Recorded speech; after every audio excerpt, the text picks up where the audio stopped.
Is your buddy peace and harmony with you here today? I want to zoom in on an interesting topic, and that is really focusing in on the healing after experiencing narcissistic or psychopathic abuse. And that I'm going to call love bombing yourself. If you've been through a narcissistic or psychopathic relationship, you understand the love bombing, the rapt attention with which you receive from this individual, the charming, the seducing, the sweet nothings, the telling you everything that you want to hear, the promises that are made. And most poignantly, the promises that are made by a psychopathic individual are generally brought forth very early in the relationship. I promise I'll never leave you. I promise I will never hurt you. And then this combined with the experience that they have dropped everything and are now attending to your needs, this is part of the love bomb process. This is the charming. And this, of course, precedes the devaluing and the discarding cycle that is perpetuated by narcissistic and psychopathic abusers.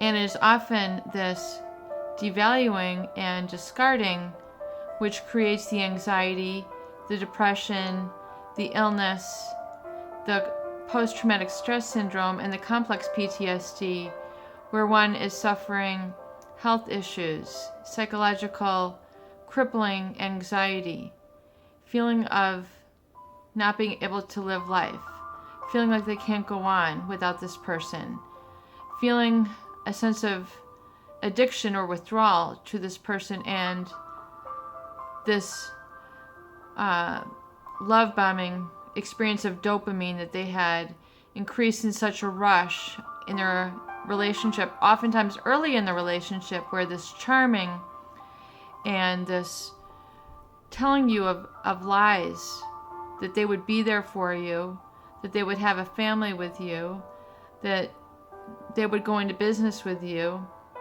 that these were all deliberate and calculated in the love bombing phase, knowing that they would not be able to be there to back it up. So it was based in reality.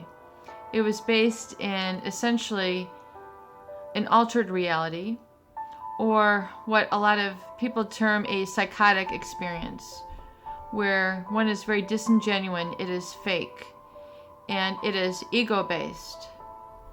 Ego-based is all about the feeling of pride and of arrogance. The experience of the ego loves to be proud.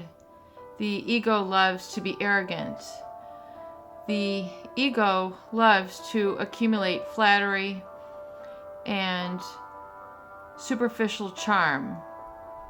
Whereas the experience of true love is patient, love is kind, love is gentle, and love is genuine. It is real. It has a real presence.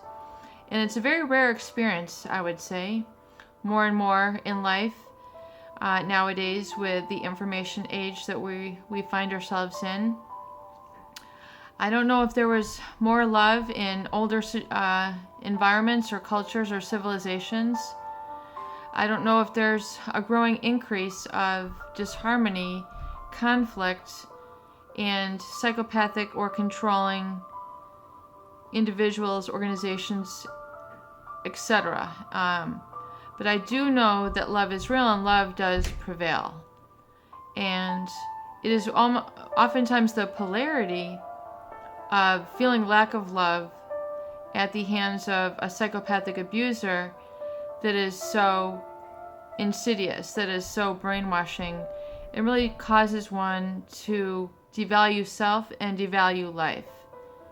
And this devaluing, this love bombing, I want you to realize that even though you had trusted this experience, you had trusted and fell in love with another individual, or allowed yourself this experience, and realizing that this person is not going to be there for you, cannot be there for you, and cannot love you, and cannot give you what they do not have, it's time to let them go.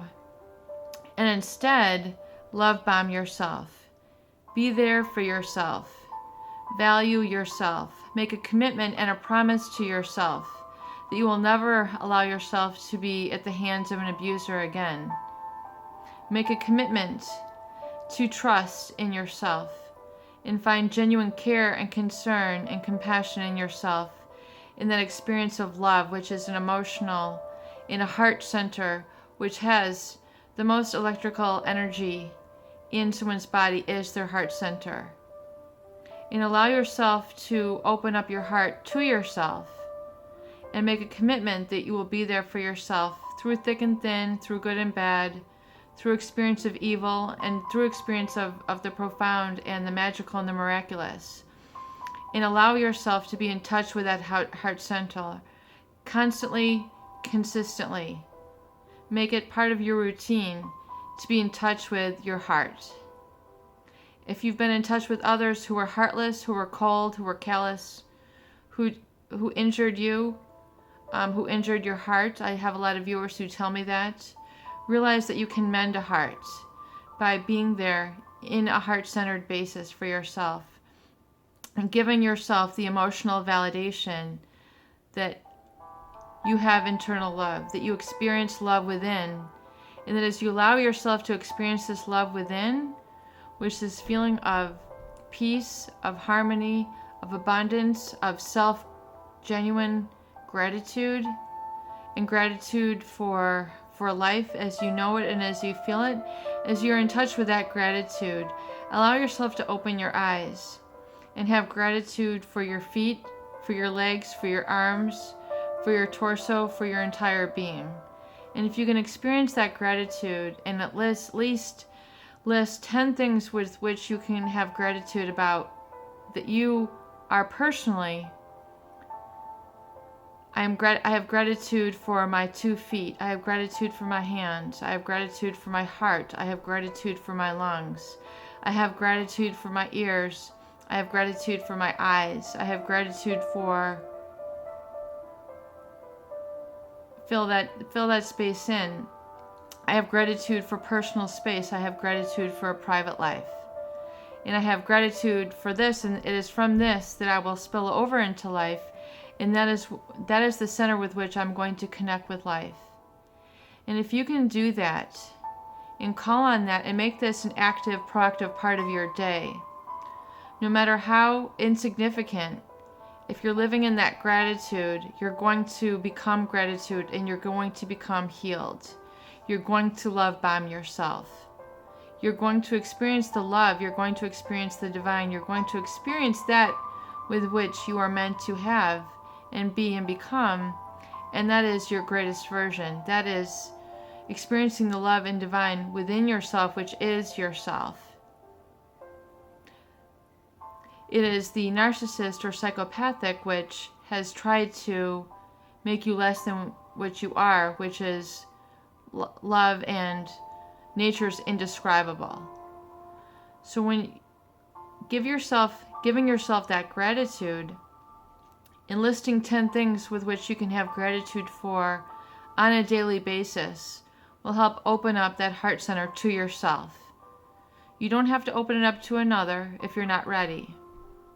Because if you've been injured narcissistically, psychopathically, physically, it's difficult to open up that heart center. So you must first open it up to yourself. And allow yourself to open up that heart and experience that gratitude and that joy. And experience it privately and protect it.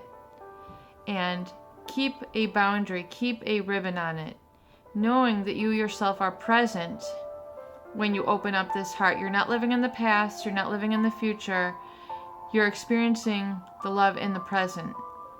And that is the greatest gift, which is that inner peace. And it's that inner peace which then you can move from in your life.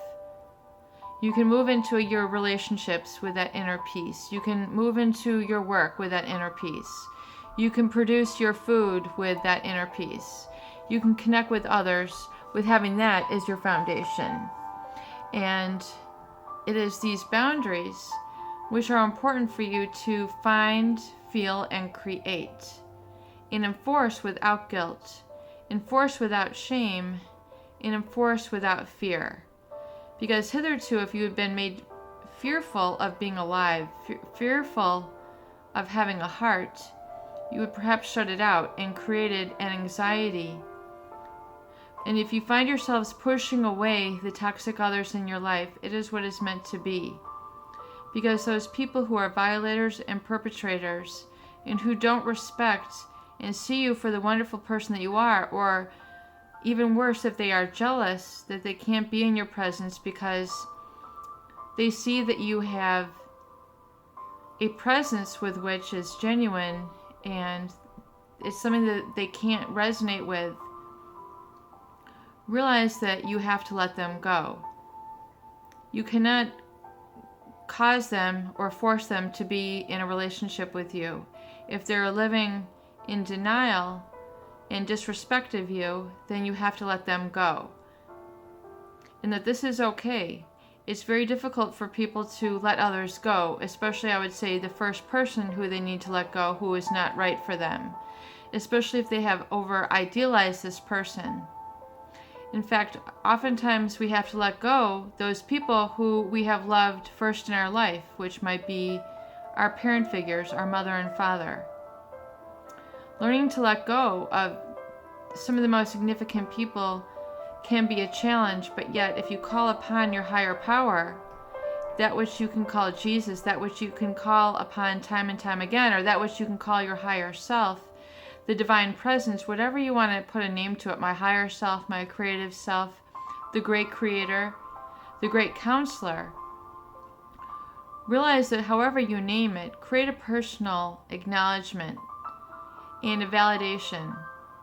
I see you, my great counselor. I see you, my great savior. I see you, my great healer. I see you, my guardian angel. And I now open up to how you have served and protected me, and I know that you rock my world, and it is this that I want to give you gratitude and thanks. Thank you for being in my life. Thank you for coming into my life. So it's having gratitude for the unseen in the higher nature, which is within you, which is protecting you. And some people experience this as a guardian angel. Some people experience this as a higher self. Some people experience this as their spirit guide. However you want to name this, give gratitude to that being who has been with you and who you now declare and commit to that you want them to have a greater presence in your life. And please ask them to give you the gift of peace, harmony, and all the other material gifts which are important to you, and ask that this can now love bomb you in your life. And furthermore, a love bomb that will continue and not lead to a devaluing, not leading to a discarding, but that will be there as a baseline experience for you now and moving forward for the rest of your days. Peace and harmony with you here today. I hope these videos do help. Please share. Please subscribe for more great tools, videos, discussion, and support.